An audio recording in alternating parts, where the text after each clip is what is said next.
Como o espírito difere da alma não é tão óbvio ou fácil. De fato, o escritor aos Hebreus aponta que somente a palavra de Deus pode distinguir claramente os dois. Ele diz que a palavra de Deus penetra até a divisão da alma e do espírito. Hebreus capítulo 4, versículo 12. No interior do corpo, representado por seus ossos, um bisturi pode dessecar articulações da medula. Assim, no setor da física interna, a palavra de Deus diferencia a alma humana do espírito humano. A frase a divisão da alma e do espírito não significa que a palavra de Deus realmente desconecte esses dois componentes imateriais um do outro. Embora a morte física separe o espírito e a alma do corpo, nada pode deslocar o espírito da alma. A parte espiritual do homem, composta de espírito e alma juntos, é indivisível. Ainda assim, a palavra de Deus pode separar figurativamente a alma e o espírito, distinguindo-as e tratando-as cada uma separadamente.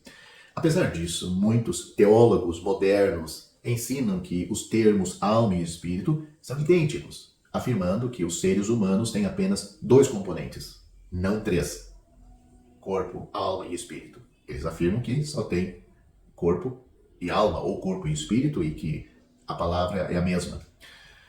Eles baseiam isso no fato de que a palavra de Deus muitas vezes parece usar alma e espírito de forma intercambiável. As palavras de Maria em Lucas, capítulo 1, versículos 46 e 47, são um exemplo disso. Nós lemos assim: a minha alma se engrandece e meu espírito se alegra ou se alegrou. Leia Jó, capítulo 7, versículo 11, e também Isaías, capítulo 26, versículo 9. Quando o Espírito Santo de Deus coloca frases paralelas juntas, no entanto, ele não pretende que vejamos as mesmas, ou vejamos as palavras correspondentes como precisamente idênticas. Se deixarmos de procurar distinções sutis, deixaremos escapar verdades valiosas por entre os dedos. Por exemplo, aqueles que entendem significados idênticos para as frases a nossa imagem e conforme a nossa semelhança, em Gênesis capítulo 1, versículo 26, perdem a verdade de que Deus fez o homem à sua imagem para representar ele, mas fez o homem à sua semelhança para se assemelhar a ele. Vou repetir. Perdem a verdade de que Deus fez o homem à sua imagem para representar Deus, mas fez o homem à sua semelhança para se assemelhar a Deus. Frases semelhantes não são frases idênticas. Mas por que os termos alma e espírito parecem se sobrepor na palavra de Deus? A Bíblia frequentemente usa um dos dois termos para representar ambos, ou mesmo para a pessoa como um todo. Chamamos esse dispositivo literário de sinédoque, que é uma figura de linguagem na qual uma parte representa o todo, como a mão do marinheiro em todas as mãos do conversa. Ou o todo representa uma parte, como a lei para a polícia. Assim, Lucas registra, em Atos capítulo 27, versículo 37, o seguinte texto: e éramos a todos no navio 276 almas. Neste versículo, o termo alma é uma sinédoque para pessoas inteiras, corpo, alma e espírito. Da mesma forma, a Bíblia às vezes usa espírito, ou carne, ou coração, ou corpo para se referir à pessoa inteira. Portanto, algumas passagens falam de termos como corpo e alma, Mateus capítulo 10, versículo 28, algumas vezes usa os termos corpo e espírito, Tiago capítulo 2, versículo 26, e 2 Coríntios capítulo 7, versículo 11, e algumas vezes combinam carne e coração, Salmo capítulo 16, versículo 9, capítulo 73, versículo 26, Ezequiel, capítulo 44, versículo 7. Em cada caso, espírito, alma ou coração representa o componente imaterial e espiritual do homem, em contraste com o físico. O conceito de regeneração, conforme o encontramos na Bíblia, fala do processo de passar da morte para a vida. O espírito de um homem, antes da regeneração, está afastado de Deus e é considerado morto. porque a morte é a dissociação da vida e de Deus, que é a fonte da vida. Em consequência, a morte é a separação de Deus. O espírito do homem está morto e, por conseguinte, é incapaz de ter comunhão íntima com ele, com Deus. Ou seja, a alma o controla e o submerge em uma vida de ideias e imaginações, ou os desejos carnais e os costumes de seu corpo o estimulam e reduzem a sua alma à escravidão, tanto do pecado como de Satanás. A Bíblia é clara no assunto da nossa salvação, porque Deus enviou seu Filho ao mundo não para que condenasse o mundo, mas para que o mundo fosse salvo por ele.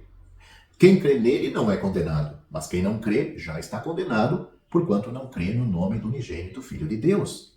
A Bíblia tem mais a dizer sobre esta salvação. Ela diz que, porque pela graça sois salvos por meio da fé. Isto não vem de vós, é dom de Deus, não vem das obras, para que ninguém se glorie. Você querendo consultar o que acabei de dizer, leia João capítulo 3, versículos 17 e 18 e Efésios capítulo 2, versículos 8 e 9. Não há uma única pessoa no céu que tenha chegado lá sem ter sido salva pela graça de Deus mediante a fé. Não pelas obras de justiça que houvéssemos feito, mas segundo a sua misericórdia nos salvou pela lavagem da regeneração e da renovação do Espírito Santo que abundantemente lhe derramou sobre nós por Jesus Cristo, nosso Salvador, para que, sendo justificados pela sua graça, sejamos feitos herdeiros segundo a esperança da vida eterna. Tito capítulo 3, versículos 5 ao 7. O espírito do homem tem que ser ativado porque nasceu morto. O novo nascimento, de que falou o Senhor Jesus com Nicodemos, é novo nascimento do espírito, João capítulo 3. É óbvio que não é um nascimento físico, como acreditava Nicodemos, nem tampouco anímico, ou seja, um novo nascimento da alma. Devemos nos fixar cuidadosamente, anímico no sentido da alma caída. Devemos nos fixar cuidadosamente em que o novo nascimento transmite a vida de Deus ao espírito do homem, posto que Cristo expiou por nossas almas e destruiu o príncipe da carne, ou melhor dizendo, o princípio da carne, aquilo que governa a carne, e também o príncipe que instiga a pessoa a ser carnal, que é o diabo. Os que estamos unidos a ele, participamos de sua vida de ressurreição. Quando salvo pela graça de Deus mediante a fé em Cristo, fomos unidos a ele em sua morte. Por conseguinte, é em nosso espírito onde colhemos primeiro o cumprimento da sua vida de ressurreição. O novo nascimento é algo que acontece totalmente no espírito humano. Não tem nenhuma relação com o corpo em si. O que faz com que o homem seja único na criação de Deus não é que possui uma alma, mas sim que tem um espírito, e que unido à alma constitui o homem. Esta união faz do homem um ser extraordinário no universo. Segundo a Bíblia, é seu espírito que tem relação com Deus. Deus é espírito e, em consequência, todos os que o adorem devem adorá-lo em espírito. Só o espírito pode ter comunicação íntima com Deus. Só o espírito humano pode adorar em Espírito Santo e em verdade. Por isso, encontramos na Bíblia frases como servindo com meu espírito, Romanos capítulo 1, versículo 9, capítulo 7, versículo 6, capítulo 12, versículo 11, conhecendo por meio do Espírito, 1 Coríntios capítulo 2, versículo 9 a 12, adorando em espírito, João capítulo 4, versículo 23 e 24, recebendo em espírito a revelação de Deus, Apocalipse capítulo 1, versículo 10, 1 Coríntios capítulo 2, versículo 10. A Bíblia diz que antes da salvação, aquela pessoa estava morta nos vossos delitos e pecados, nos quais outrora andavam ou andastes, pois fazia a vontade da carne e dos pensamentos. Efésios capítulo 2, versículos 1 a 3. A palavra de Deus não divide o homem em duas partes de alma e corpo. Pelo contrário, trata o homem como um ser tripartido, espírito, alma e corpo. 1 Tessalonicenses capítulo 5, versículos 23 e 24 diz: E o próprio Deus de paz vos santifique completamente, e o vosso espírito e alma e corpo sejam plenamente conservados irrepreensíveis para a vida, ou melhor dizendo, para a vinda de nosso Senhor Jesus Cristo. Fiel é o que vos chama, e ele também o fará. Este versículo mostra claramente que o homem está dividido em três partes. O apóstolo Paulo se refere aqui à santificação total dos crentes. Vos santifique completamente. Portanto, segundo o apóstolo, como se santifica uma pessoa por completo? Esta é a pergunta. Guardando para Deus o seu espírito, alma e corpo. Ou seja, aquele crente vai separar para Deus, em obediência à palavra de Deus, o seu espírito, alma e corpo. Como isso é fácil compreender que o conjunto da pessoa compreende estas três partes. Este versículo também faz uma distinção entre espírito e alma, pois de outro modo Paulo teria dito simplesmente sua alma. Posto que Deus distingue o espírito humano da alma humana, concluímos que o homem está composto não de dois, mas sim de três partes: espírito, alma e corpo. Em sua carta aos Gálatas, Paulo, depois de enumerar muitos atos da carne, ele adverte que os que pertencem ao Senhor Jesus Cristo crucificaram a carne com suas paixões e desejos. Gálatas capítulo 5, versículo 24. Eis aqui a libertação. Não é estranho que o que interessa ao crente difere muito do que interessa a Deus? O crente está interessado nas obras da carne. Gálatas capítulo 5, versículo 19. Quer dizer, nossos pecados variados da carne. Está ocupado com a irritação de hoje, os ciúmes de amanhã, ou a disputa depois de amanhã. O crente se lamenta por um pecado em particular e deseja conseguir a vitória sobre ele. Entretanto, todos esses pecados só são frutos da mesma árvore. Enquanto se agarra um fruto, em realidade não se pode agarrar nenhum. Não quer dizer que a pessoa possa fazer isso. Aparece outro. Enquanto ele tenta agarrar um ou dominar um, aparece outro. Cresce um atrás do outro. Não dão nenhuma possibilidade de vitória. Por outro lado, Deus não está interessado nas obras da carne, mas sim na crucificação da carne. A salvação que proporciona esta vitória é justamente o remédio adequado, preparado exclusivamente por Deus. Primeiro, Cristo morreu na cruz pelo pecador para perdoar os seus pecados. Portanto, o Deus Santo podia perdoá-lo com justiça. Mas, a seguir, está o fato de que o pecador também morreu na cruz com Cristo, para que não possa ser controlado mais por sua carne. Só isto pode fazer que o espírito e alma do homem recupere seu próprio domínio, que o corpo seja seu servidor externo, porque é o corpo que nós manifestamos as coisas da alma e do espírito no mundo. Desta forma, o espírito, a alma e o corpo são restaurados à sua posição original anterior à queda. Os que pertencem a Cristo Jesus se refere a todos os crentes no Senhor Jesus. Todos os que creem nele e nasceram de novo lhe pertencem. O fato decisivo é que se esteve unido a ele pela fé para ser salvo, não se é espiritual ou se trabalha para o Senhor, nem se conseguiu libertação do pecado, pois com a verdadeira salvação que recebemos em Cristo, venceram-se as paixões e desejos da carne e agora se é plenamente santificado. Em outras palavras, a pergunta só pode ser: foi-se regenerado ou não? Creu no Senhor Jesus como seu Salvador pessoal ou não? Se a resposta for sim, não importa o estado espiritual atual que esta pessoa esteja, em vitória ou em derrota, crucificou-se a carne. É algo e é um fato que foi consumado por Deus na cruz de Cristo. Não é questão de nosso sentimento ou de que se estamos fazendo isto. É certo, devemos viver isto, porque é este poder que Deus aplica a todo salvo. Assim que se alguém está em Cristo, nova criação é. As coisas velhas já passaram. Nota, se alguém está em Cristo, isto é Deus que faz, é Deus que coloca a pessoa em Cristo, não é ela que se coloca e se tira de Cristo.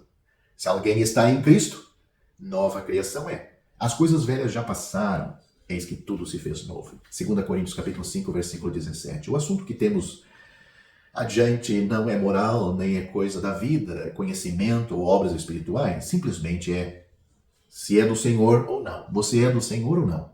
Se for assim, então já se crucificou a carne na cruz.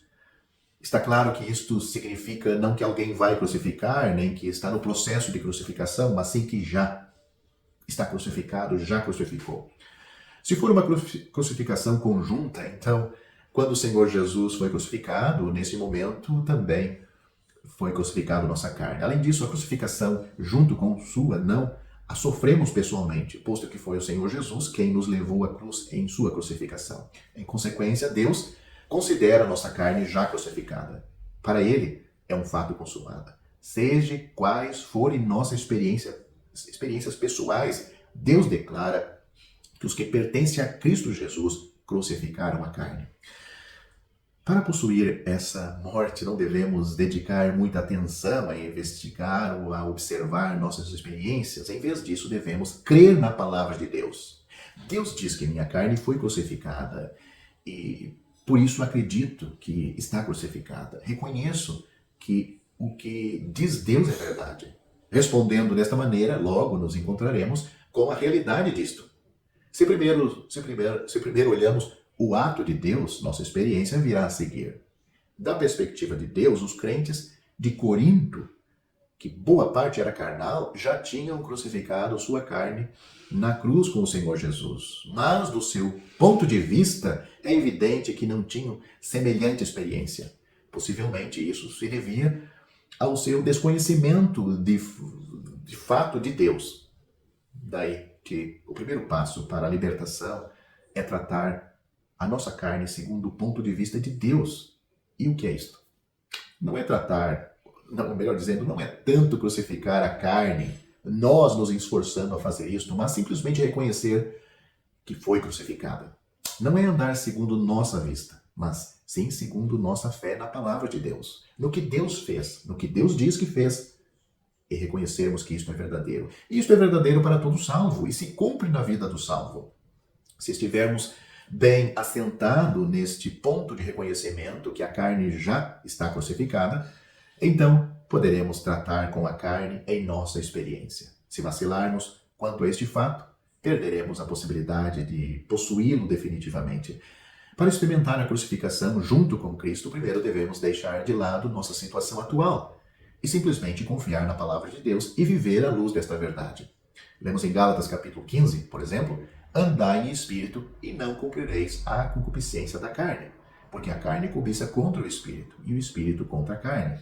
E estes opõem-se um ao outro, para que não façais o que quereis. E os que são de Cristo crucificaram a carne com suas paixões e concupiscências. Se vivermos em espírito, andemos também em espírito.